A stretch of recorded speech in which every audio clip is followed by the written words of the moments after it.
A girl travels to the 1960s by dreaming, only to get haunted by ghosts from the past. A young girl named Eloise, nicknamed Ellie, obsessed with the 1960s era and environment, wants to become a fashion designer. After getting enrolled in a fashion college, Ellie moves into an apartment in Soho, where she starts dreaming about living in the 1960s as a woman named Sandie.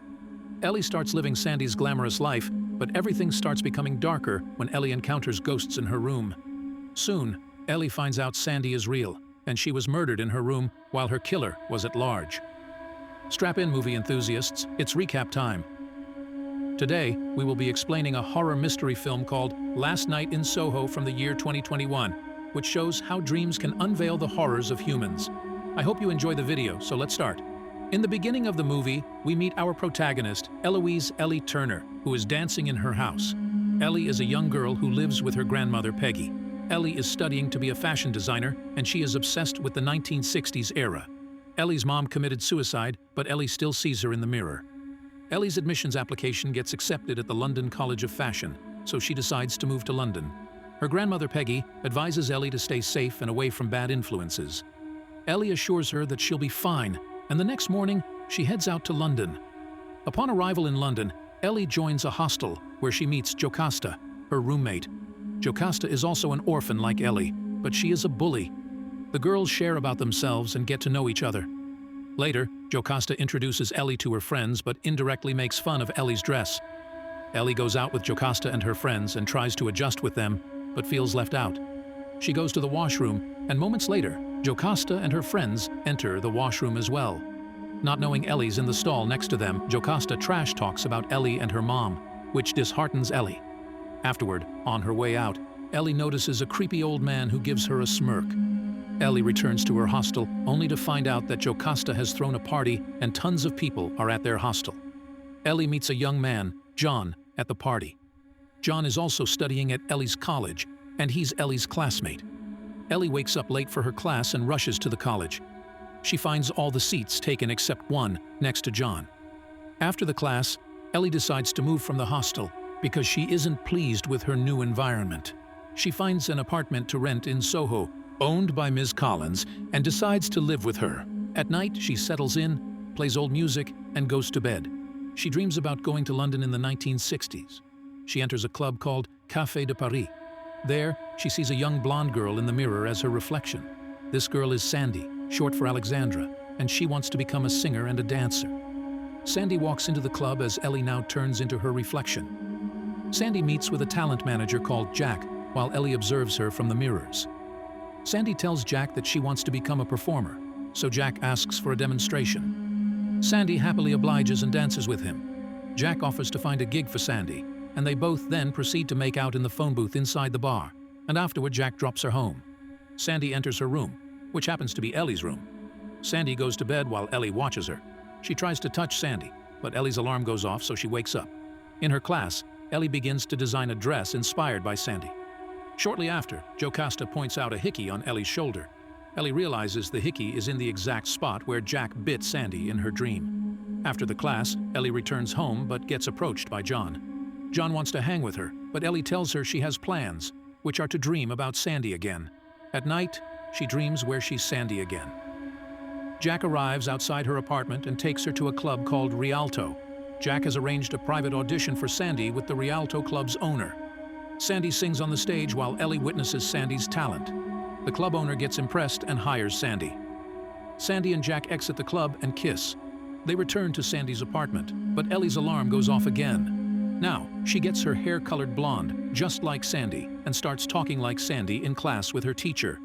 Ellie even starts dressing like Sandie, and after shopping, she discovers the same Rialto Club building she saw in her dream, realizing it's real, and perhaps Sandie's life was real too.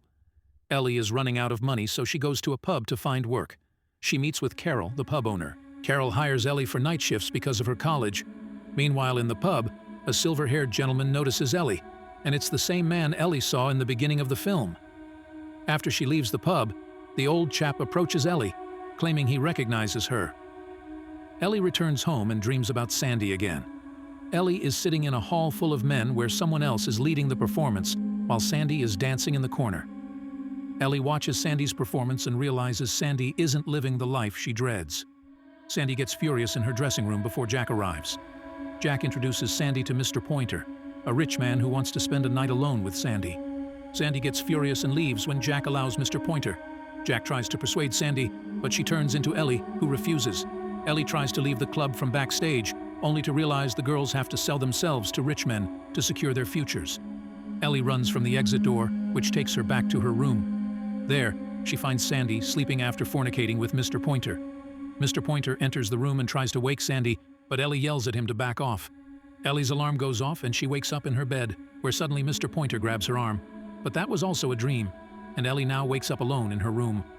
In her class, Ellie gets plagued by Jack's true intention. So she starts sabotaging her dress. At the pub, Ellie gets a call from her grandmother, Peggy, who wants to check up on her. Ellie ends the call and gets confronted by the silver-haired man again. This time, he knows Ellie's name and hands Ellie her Sandie-inspired dress she drew. Ellie questions how he knows her name, to which he replies that it's his business to know all the pretty girls around here. Later at night, Ellie sits in her room when suddenly her music stereo turns on and Jack bursts through her door. He drags Ellie to a club where she turns into Sandie again. Jack orders Sandie to dance around and approach men. Sandie dances and drinks while meeting different men, one after another.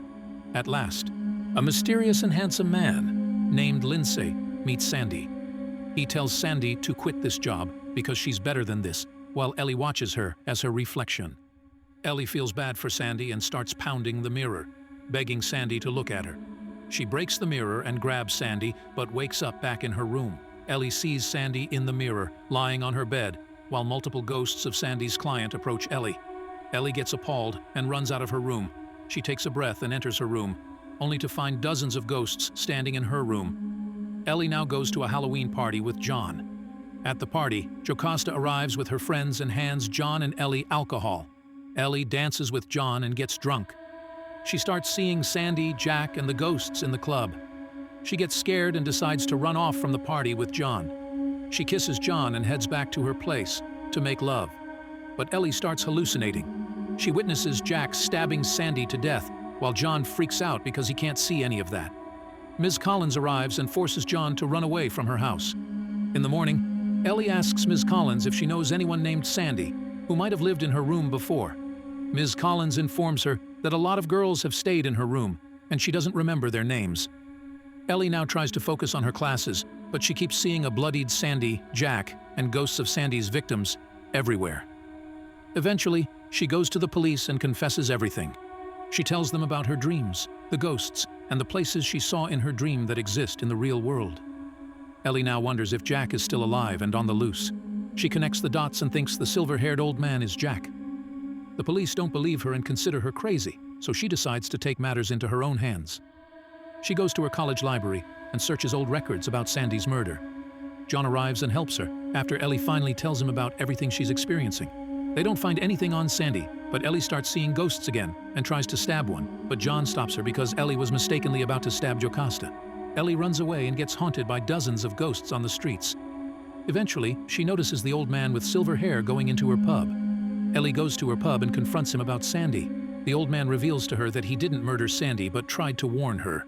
Ellie doesn't believe him and constantly accuses him while getting furious.